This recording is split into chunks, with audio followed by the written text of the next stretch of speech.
உலகலாம் உணர்ந்து போதற்கரியவன் நிலபொல் அபிய நீர்மலி மேனியன் அலையில் ஜோதியன் அம்பலத்தாடுவான் மலர் சிலம்படி வாழ்த்தி வணங்குவான். அன்பிற்கினிய சன் டிவி நேயர்கள் அனைவருக்கும் வணக்கமும் நல்வாழ்த்துக்களும்.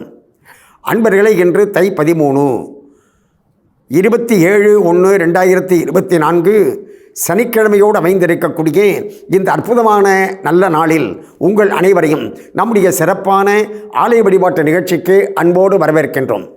அனைவருக்கும் நல்லதே நடக்க வேண்டும் என்ற பிரார்த்தனையோடு நாம் நிகழ்ச்சியை தொடங்குகின்றோம். அன்பர்களே, சனிக்கிழமையாக இருக்கக்கூடிய இன்று நமக்கு சனி பகவானுடைய தரிசனம் என்பது எல்லா விதமான அல்லல்களையும் நீக்கும். அதாவது ஒரு பழமொழி சொல்வாங்க, என்ன என்று சொன்னால், சனியை போல் கொடுப்பவர்கள் யாரும் இல்லை, சனியை போல் கெடுப்பவர்கள் யாரும் இல்லை என்று. ஆனால் பழமொழியை நம்ம மாற்றி புரிஞ்சுக்கிட்டு இருக்கோம். எப்படி என்று சொன்னால், நன்மைகளை நமக்கு ஏராளமாக கொடுப்பார் நியாயமாக நடக்கக்கூடியவர்களுக்கு. யார்? சனி பகவான். அதை போல நல்ல ஆத்மார்த்தமான பக்தர்களுக்கு வரக்கூடிய தீமைகளை கெடுப்பார் சனி பகவான். அதைத்தான் சனியை போல் கொடுப்பார் இல்லை, சனியை போல் கெடுப்பார் இல்லை என்று சொன்னார்கள்.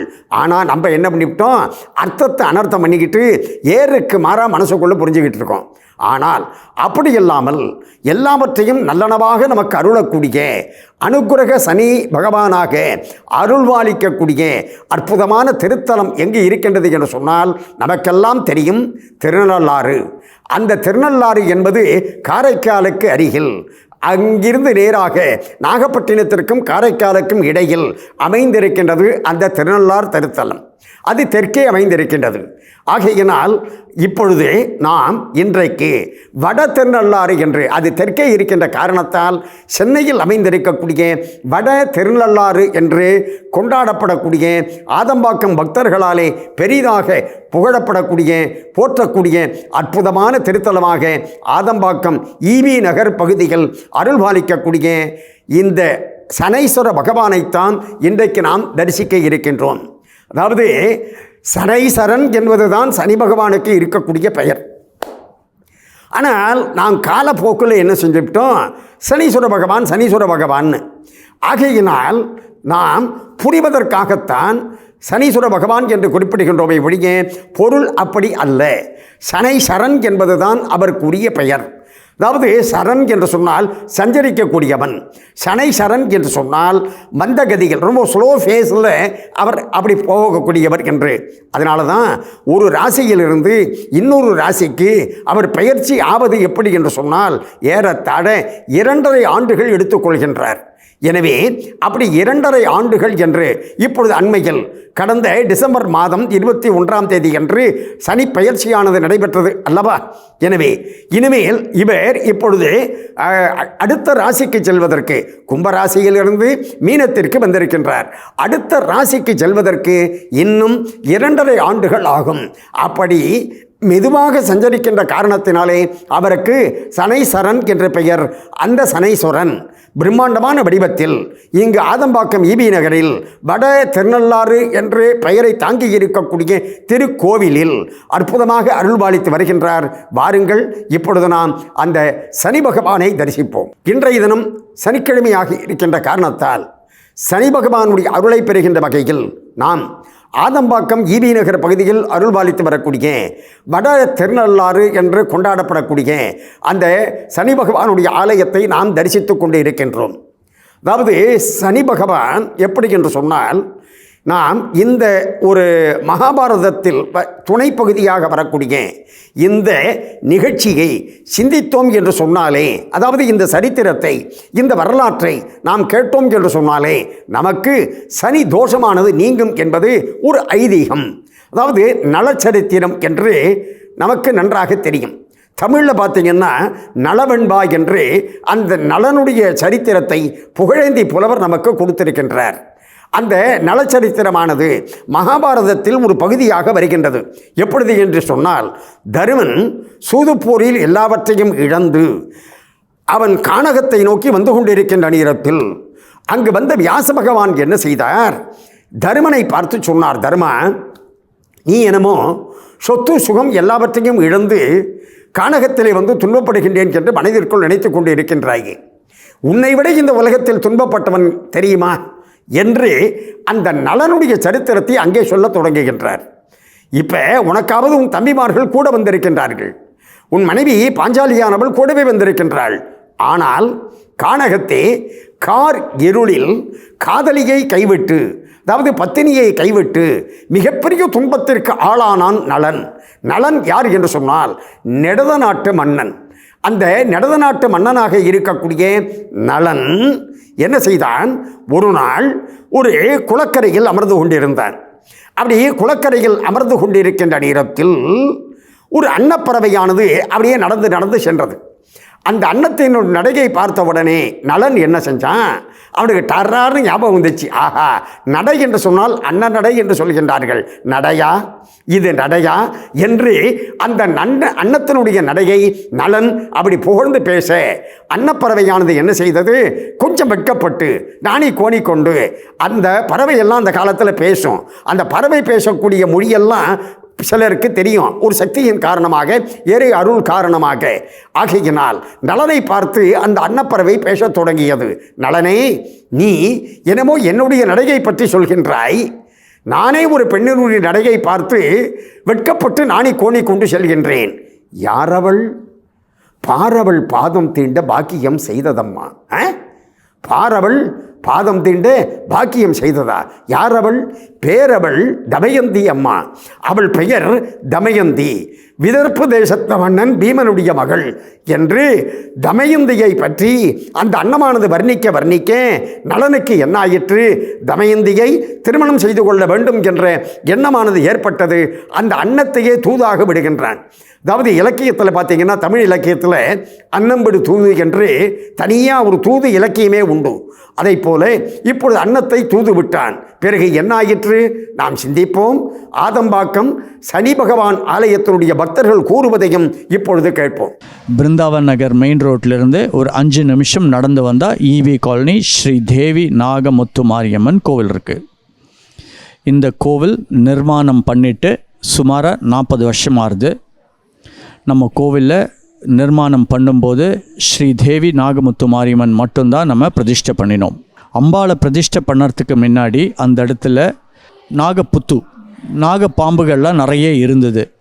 அதனால் இந்த ஏரியா மக்கள் எல்லாருமா சேர்ந்து அம்பாளுக்கு நாகமுத்து மாரியம்மன் அப்படின்னு பேர் வச்சு கோவிலை கட்டி கும்பாபிஷேகம்லாம் பண்ணினான். அதுக்கப்புறமா கொஞ்சம் வருஷங்கள் கழித்து ஐயப்பன், ஆஞ்சநேயர், நவகிரகம் அப்படின்னு ஒரு சன்னிதானமாக ஆட் பண்ணிகிட்டே வந்தோம்.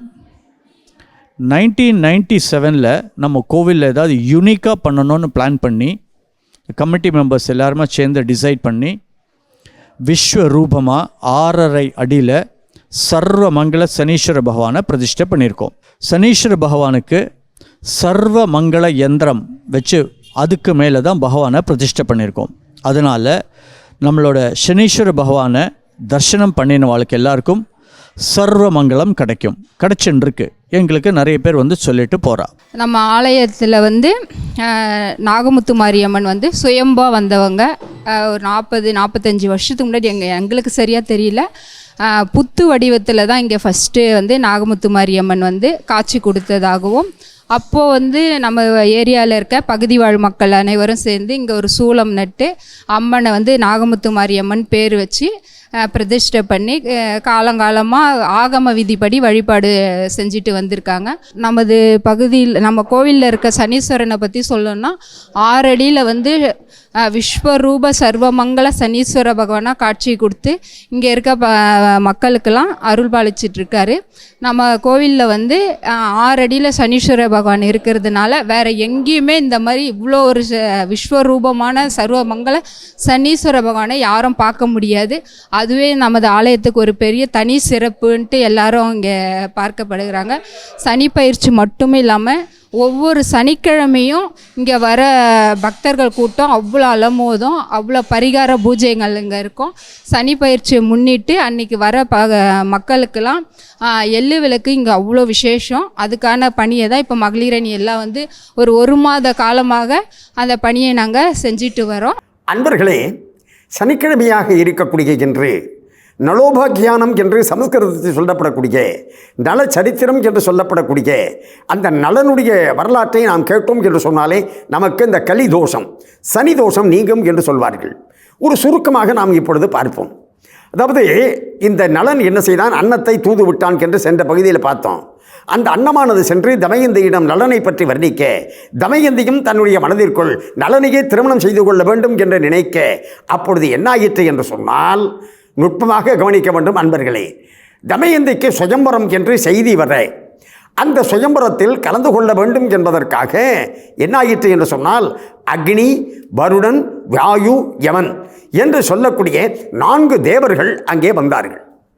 அந்த 4 தேவர்கள் வந்து அவர்கள் நலனை போலவே உருமாறி தமயந்தியை அடைய வேண்டும் என்பதற்காக நிற்கின்ற நேரத்தில் நலனும் அந்த சுயம்பரத்திலே வந்து நிற்கின்றான்.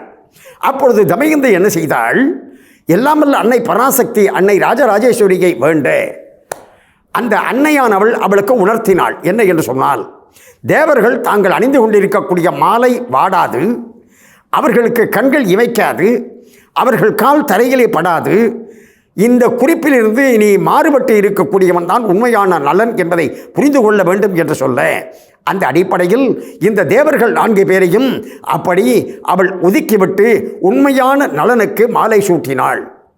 அந்த சந்தர்ப்பத்தில் அப்படியே காலை விந்திக்கிட்டு யார், நம்பாள் சனி பகவான், அவர் கொஞ்சம் லேட்டாக வந்தார்.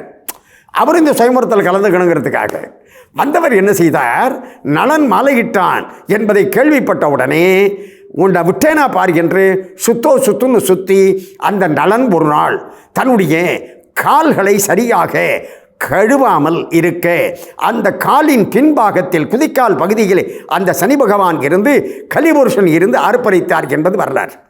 இதில் இருக்கக்கூடிய நம்ம விஞ்ஞான உண்மையை நம்ம புரிஞ்சுக்கணும். இதோ சனி என்னமோ காலில் உட்காந்தாரா சார், எப்படி சார் இதெல்லாம் நடக்கும் அப்படின்னு நம்ம மனசுக்குள்ளே நினைக்கக்கூடாது. நம்ம காலெல்லாம் சரியாக சுத்தம் செய்யாமல் இருந்தோம்னு சொன்னாக்க ஏதாவது இன்ஃபெக்ஷன் ஆகலாம், அதனால் ஏதாவது உடல் உபாதைகள் வரலாம் இல்லைங்களா? அது ஒரு வகையான துன்பம் தானே. அதை போல அந்த சனி பகவான் நலனை பிடித்து ஆட்படுத்த, அப்பொழுது புஷ்கரன் என்று சொல்லக்கூடிய மன்னன் சூது போருக்காக அழைக்க, அந்த சூது போரில் எல்லாவற்றையும் இழந்து தன் பத்தினியாக இருக்கக்கூடிய தமயந்தியையும் அழைத்து கொண்டு கானகத்திற்கு வந்தவன் அந்த கானகத்தில் அந்த தமயந்தியையும் பிரிந்து மிகப்பெரிய துன்பத்திற்கு ஆளானான் என்று. எனவே தர்மா, நீ துன்பப்பட்டேன் என்று நினைக்கின்றாயே என்று ஒரு வகையில் கடைசியில் அந்த நலன் கலிபுருஷனுடைய பிடியிலிருந்து விடுபட்டு திரும்பவும் இழந்த ராஜ்யத்தையும் தன் மனைவியையும் அடைந்தான் என்று வரலாற்றை சொல்லி நிறைவு செய்தார் தர்மர் மகாபாரதத்தில். இந்த நல சரித்திரத்தை நாம் கேட்டோம் என்று சொன்னாலே நமக்கு இருக்கக்கூடிய துன்பங்கள் கலிதோஷம் போன்றவை நீங்கும் என்பது ஐதீகம். அந்த அடிப்படையில் நாம் இப்பொழுது சிந்தித்தோம்.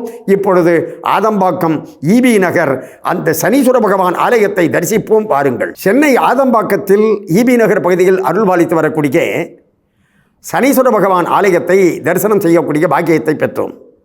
இந்த ஆலயத்தில் பார்த்தீங்கன்னு சொன்னாக்க அற்புத அருள் சக்தியாக நாகமுத்துமாரியம்மனும் அருள்பாலித்து வருகின்றார். அடுத்து அன்பர்களே, இந்த சனி தோஷம் நீங்குவதற்காக நாம் என்ன செய்ய வேண்டும் என்று சொன்னால், அதாவது சனி உஷஸ் என்று குறிப்பிடுவார்கள். அதாவது சனிக்கிழமையில் காலையில் 6லேருந்து 7 சனி ஹோர, அந்த நேரத்தில் நாம் கோவிலில் வந்து இந்த சனி பகவானை வழிபட்டோம் என்று சொன்னால் நமக்கு இருக்கக்கூடிய சகல விதமான தோஷங்களையும் தூளாக்கி விடுவார். எல்லாவற்றிற்கும் மேலாக என்ன செய்ய வேண்டும் என்று சொன்னால் ரொம்ப சிம்பிளான பரிகாரம், வலிமையான பரிகாரம். சின்ன எள்ளு முடிச்சு அதை அகல்ல நல்லெண்ணெயை விட்டு ஏற்றி வழிபாடு செய்ய வேண்டும். அப்படி செய்வதோடு மட்டுமல்லாமல் இதையும் செய்யலாம். எப்படி என்று சொன்னால், ஒரு தேங்காயை 2ஆக உடைத்து அதில் எள்ளு முடிச்ச போட்டு நல்லெண்ணெயை விட்டு, இது மிகப்பெரிய வலிமையான பரிகாரமாக அமையும். அப்படி வழிபாடு செய்தோம் என்று சொன்னால் நமக்கு இருக்கக்கூடிய சகலவிதமான சனி தோஷமும் நீங்கும் என்பது வரலாற்று உண்மை என்று தெரிவித்துக் கொண்டு, இந்த ஆலயத்தில் அருள்பாலித்து வரக்கூடிய நாகமுத்துமாரியம்மனுடைய அருளாலும் சனி பகவானுடைய அருளாலும் நம்முடைய நேயர்கள் அனைவரும் எல்லா நலமும் பெற்று பல்லாண்டு வாழ வேண்டும் என்று பிரார்த்தனை செய்து கொண்டு இந்த அளவில் நிறைவு செய்து கொள்வது நாகை முகுந்தன். நன்றி, வணக்கம், வாழிய நலம்.